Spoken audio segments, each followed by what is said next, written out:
Good morning children, welcome to Praveen tutorial. आज class 10 की बारी है।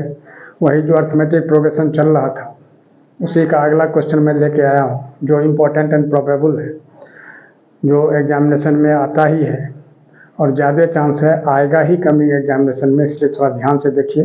जब एग्जामिनेशन का क्वेश्चन पेपर आप देखेंगे तो आपको लगेगा कि नहीं, सही में जैसा मैं बोल रहा था वैसा ही हुआ। देखिए, क्वेश्चन है कि if the third and ninth terms of an AP are 4 and -8 respectively, which term of this AP is 0। बहुत इंपॉर्टेंट क्वेश्चन है, थोड़ा ध्यान से देखिए।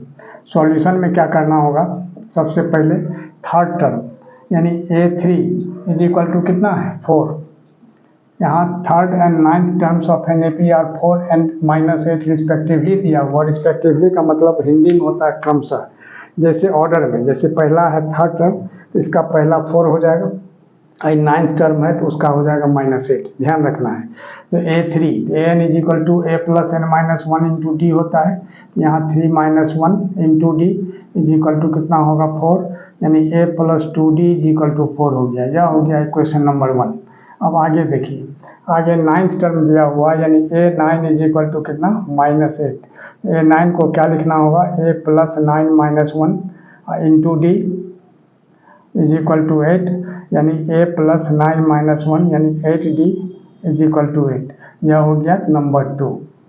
अब ध्यान दीजिएगा थोड़ा सा, लेकिन -8 है, यहाँ -8 लिखना है।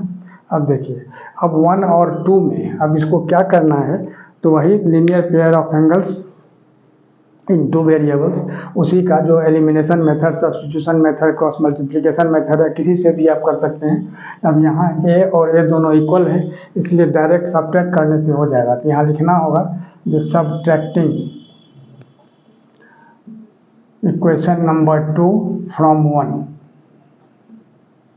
अब जब हम सब्ट्रैक्ट करते हैं तो क्या होता है, a plus 2d is equal to 4 और यहाँ a plus 8d is equal to -8। अब ध्यान दीजिए, साइन चेंज करना होगा। अब यहाँ क्या होगा, ये कैंसिल हो गया। अब 8d में 2d माइनस करेंगे तो यहाँ -6d होगा, क्योंकि 8 ग्रेटर है, और 8 प्लस 4 कितना हो जाएगा 12। ठीक है, तो -6d इज इक्वल टू 12 होगा। यहाँ क्या होगा, इक्वल का साइन। ठीक है, अब देखिए, तो d इज इक्वल टू कितना हो जाएगा, माइनस यानी 12 बाई -6 यानी 6 2 जा 12 यानी -2, d हो गया -2। अब क्या करना है, जब पुटिंग द वैल्यू ऑफ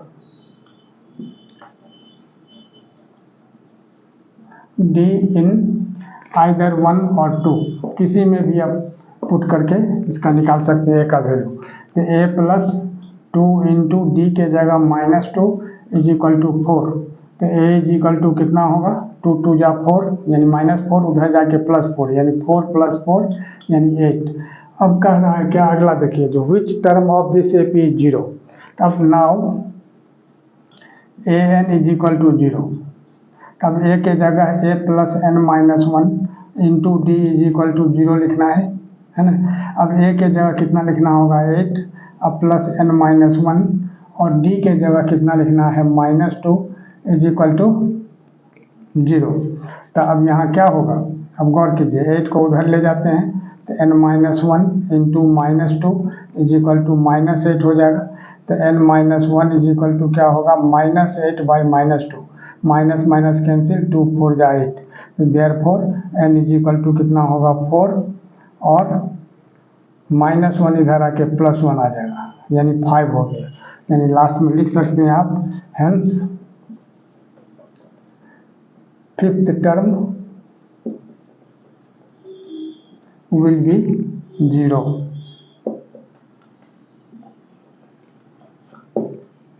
और यही इसका आंसर हो जाएगा। अगला क्वेश्चन देखिए, the 17th term of an AP exceeds its 10th term by 7। थोड़ा क्वेश्चन समझना है।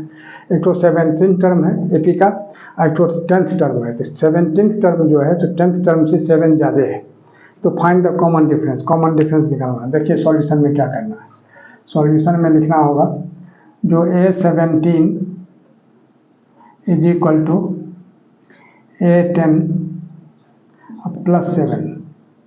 ध्यान दीजिएगा थोड़ा, क्वेश्चन यही कह रहा है क्या चीज़, 17th term of an A P exceeds its 10th term by 7, यानी +7 कर देना है।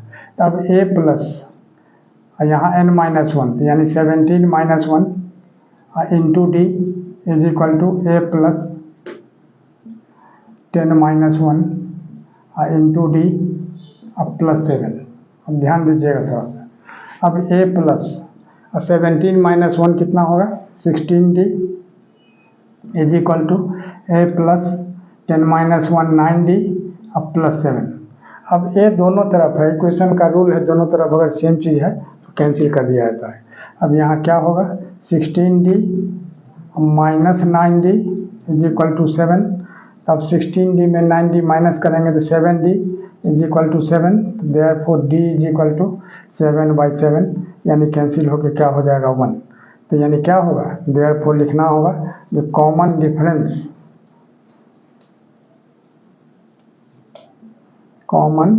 डिफरेंस इज इक्वल टू 1, और यही इसका आंसर हो जाएगा। अब देखिए अगला क्वेश्चन है कि how many 3 digit numbers are divisible by 7। इस क्वेश्चन सबको इग्नोर नहीं करना है, बहुत इंपॉर्टेंट क्वेश्चन है, वो आता ही है एग्जामिनेशन में, ध्यान दीजिएगा। तो हाउ मेनी 3 डिजिट नंबर्स, आप जानते हैं कि 3 डिजिट नंबर कहाँ से स्टार्ट होता है 100 से। तो 100 से स्टार्ट होता है, तो 100 जो है तो 7 से डिविजिबल नहीं है। तो 100 से आगे क्या है 7 से डिविजिबल 105, जैसा आप जानते होंगे 15 7 जा 105 होता है। यानी सॉल्यूशन में 105 से स्टार्ट करना है, यानी 105 हो गया। अब इसके बाद आ जाएगा 112। कैसे, क्योंकि 7 से डिविजिबल है तो यहाँ भी 16 7 जा 112 होता है। फिर इसके बाद 119 हो जाएगा, यानी ये 17 7 जा 119, और इसी तरह से डॉट डॉट करके बढ़ते चलिए। और लास्ट में क्या है, जो ग्रेटेस्ट 3 डिजिट नंबर कितना होता है, रफ में थोड़ा सा देख लीजिएगा 999। अब इसमें 7 से डिवाइड करना है, 7 1 जा 7, इसी सब पर थोड़ा ध्यान देना है, इसी सब में कन्फ्यूजन होता है।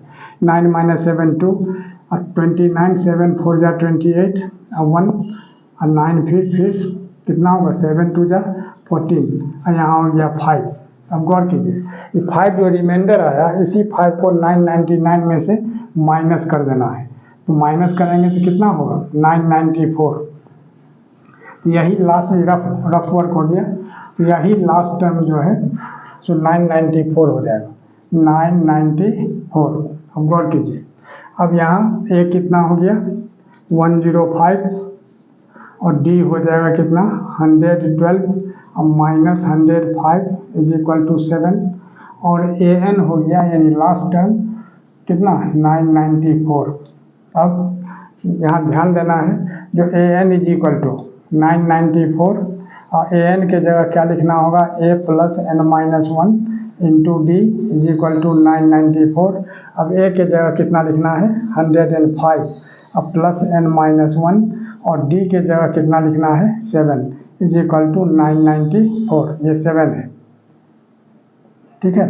अब n-1 इंटू 7, सब में इम्प्लाइज का साइन देते चलना है, n-1 into 7 is equal to 994 minus 105। अब ध्यान दीजिएगा थोड़ा सा, अब यहाँ क्या होगा n-1 into 7 is equal to 994। अब इसमें माइनस करना है तो 14 - 5 9, और यहाँ 8 हो जाएगा, और यहाँ 8 हो जाएगा। अब n-1 इज इक्वल टू कितना हो गया 889/7, क्योंकि 7 यहाँ मल्टीप्लाई है, इधर आके डिवाइड हो जाएगा। अब यहाँ देखिए, अब यहाँ क्या करना होगा, जो n-1 इज इक्वल टू कितना 889/7। अब इसको क्या करना है 7 1 जा 7, और 1 8 18, तो 7 2 जा 14, और 4 18 4 9 49, 7 7 जा 49, therefore n is equal to कितना हो गया 127 अब प्लस 1, क्या होगा 127 अब प्लस 1, यानी 128। यानी क्या कह रहा है हाउ मेनी 3 डिजिट नंबर्स, यानी लिखना होगा therefore required number is equal to 128, और यही इसका आंसर हो जाएगा। और इसी तरह का इम्पोर्टेंट क्वेश्चन का सीरीज हमारे बीच चलता रहे, इसके लिए आप लोग लाइक शेयर और सब्सक्राइब जरूर करें। धन्यवाद।